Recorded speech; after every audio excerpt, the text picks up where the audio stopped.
मागच्या एका व्हिडिओमध्ये आपण माल्थसचा लोकसंख्या सिद्धांत अभ्यासला. त्यावेळेस मी सांगितलं होतं की साधारणतः लोकसंख्येच्या समस्यांच्या बाबतीत किंवा लोकसंख्या वाढीच्या बाबतीत जे सिद्धांत आहेत त्यामध्ये साधारणतः 3 सिद्धांतांचा अभ्यास महत्त्वाचा आहे. त्यामध्ये माल्थसचा सिद्धांत, कार्ल मार्क्सचा सिद्धांत आणि लोकसंख्या संक्रमणाचा सिद्धांत. तर आज आपण कार्ल मार्क्स या विचारवंताने लोकसंख्या वाढीच्या संदर्भात कोणता सिद्धांत मांडला आहे ते आपण आज इथे बघणार आहोत. कार्ल मार्क्स हे जर्मन विचारवंत होते आणि ते साधारणतः 19व्या शतकात होऊन गेले. 19व्या शतकाचा पूर्वार्ध आणि उत्तरार्ध या दोन्हीमध्ये या कार्ल मार्क्सच्या विचारांचा पगडा आपल्याला आढळून येतो. आणि त्यांनी साधारणतः अर्थशास्त्र, राज्यशास्त्र, तत्वज्ञान, इतिहास अशा सगळ्या विषयांचा अभ्यास केला आणि आपली एक विचारसरणी त्यांनी दास कॅपिटल या जगप्रसिद्ध ग्रंथामधून पुढे मांडली. तर या विचारवंताला कार्ल मार्क्सला साम्यवादी विचारसरणीचा पाया घालणारा विचारवंत किंवा तत्वज्ञानी असं म्हटलं जातं. त्यांनी अतिशय मूलभूत असं विचार या अर्थशास्त्र, राज्यशास्त्र, इतिहास या संदर्भात मांडले. वर्ग संघर्ष की प्राचीन काळापासून जो काही संघर्ष समाजामध्ये आढळतो त्यामध्ये प्रामुख्याने 2 गट म्हणजे आहिरे गट आणि नाहिरे गट, ज्यांच्याकडे साधन संपत्ती आहे तो गट आणि ज्यांच्याकडे साधन संपत्ती नाही तो गट, यांच्यामध्ये सतत संघर्ष होत राहतो आणि हेच सगळे समस्यांचं मूळ आहे. अशा प्रकारची जी विचारसरणी आहे ती दास कॅपिटल या ग्रंथामध्ये साम्यवादी प्रकारची विचारसरणी त्यांनी मांडली. पण माल्थसचा सिद्धांत, कार्ल मार्क्सचा सिद्धांत याच्या मांडणीमध्ये एक फरक आहे. माल्थसने काय केलं होतं की एक सिस्टमॅटिक, व्यवस्थितपणे वेगवेगळ्या पायऱ्यांद्वारे, मुद्द्यांद्वारे आपला सिद्धांत स्पष्ट केला होता. मात्र कार्ल मार्क्सने लोकसंख्या वाढीचा किंवा लोकसंख्येच्या समस्यांसंदर्भात असा विशिष्ट सिद्धांत मांडलेला नाही. त्याने जे साम्यवादी विचारसरणी पुढे आणली, ती साम्यवादी प्रकारचे विचार त्याने जे मांडले त्याच्यामध्येच अधूनमधून त्याने लोकसंख्येच्या संदर्भातले आपले विचार मांडलेले आहेत. आणि त्या सगळ्या विचारांचा संग्रह जर केला तर त्याच्यातून जो एक त्याचा दृष्टिकोन पुढे येतो त्यालाच आपण कार्ल मार्क्सचा लोकसंख्या सिद्धांत असं म्हणतो. म्हणजे आपण काय लक्षात ठेवायचं की कार्ल मार्क्सने स्वतंत्रपणे लोकसंख्येचा सिद्धांत मांडलेला नाहीये, तर साम्यवादी विचारसरणीमध्येच त्याचे लोकसंख्येच्या संदर्भातले विचार आहेत आणि तोच त्याचा सिद्धांत आहे.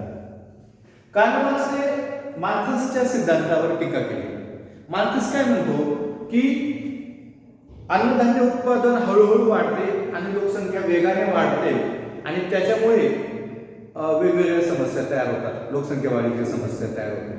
तर कार्ल मार्क्सचं म्हणणं असं होतं की त्यामुळे लोकसंख्या वाढत नाही, तर लोकसंख्येची जी समस्या आहे ती उत्पादन साधनांच्या व उत्पादनाच्या विषम वाटणीमुळे तयार होते. उत्पादन साधने म्हणजे काय की ज्या साधनांच्या आधारे आपण उत्पादन करू शकतो. म्हणजे उदाहरणार्थ शेतजमीन, तर शेतजमिनीच्या साहाय्याने आपण शेतीमालाचं उत्पादन करू शकतो. यंत्रसामुग्री किंवा कारखाने यापासून आपण वस्तूंचं उत्पादन करू शकतो. मग शेतजमीन, कारखाने हे सगळे काय झाले, उत्पादन साधने. आणि उत्पादन म्हणजे याच्यातून जे उत्पादन निघतं, अन्नधान्याचं उत्पादन निघतं, वस्तूंचं उत्पादन निघतं ते, तर यांची जी वाटणी ही समाजात विषम आहे, विषम वाटणी झालेली. हे फार महत्वाचं आहे, कारण त्याचा कार्ल मार्क्सच्या पूर्ण विचारसरणीचा पायाच हा आहे की उत्पादन साधने आणि उत्पादनाची वाटणी समाजात विषम आहे आणि त्याच्यामुळे ह्या सगळ्या समस्या निर्माण होत आहेत. ज्याप्रमाणे माल्थसने आपली गृहीतकं मांडली होती तशी काही तत्व कार्ल मार्क्सने मांडली. 3 तत्वांच्या आधारावर त्याने हा सिद्धांत त्याचा उभा आहे. पहिलं काय की समाजात संपत्तीची विषम वाटणी झालेली आहे आणि हेच सगळ्या समस्यांचं, सगळ्या मानवी समस्यांचं मूळ आहे. जर ही संपत्तीची वाटणी जर सारखी झाली असती तर दारिद्र्य, बेकारी, आर्थिक विषमता, लोकसंख्येची समस्या अशा कोणत्याच समस्या राहिल्या नसत्या असं त्याचं म्हणणं आहे. लोकसंख्येची समस्या हा भांडवलशाहीचा परिणाम आहे. पहिल्यापासून कार्ल मार्क्स हा भांडवलशाहीच्या विरोधी होता. म्हणूनच त्याची विचारसरणी साम्यवादी होती.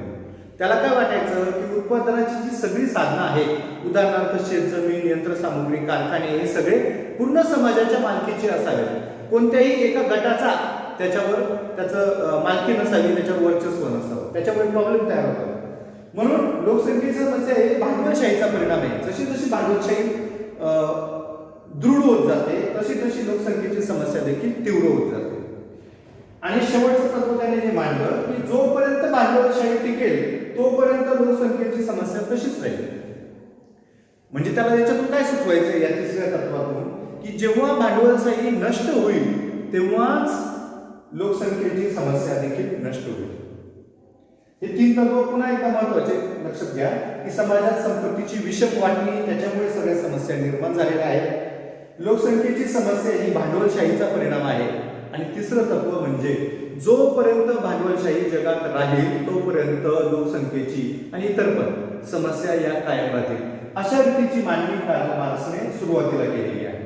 आणि त्याच्यानंतर त्याने आपला सिद्धांत वेगवेगळ्या मुद्द्यांच्या आधारे मांडलेला आहे. तो आता आपण बघू.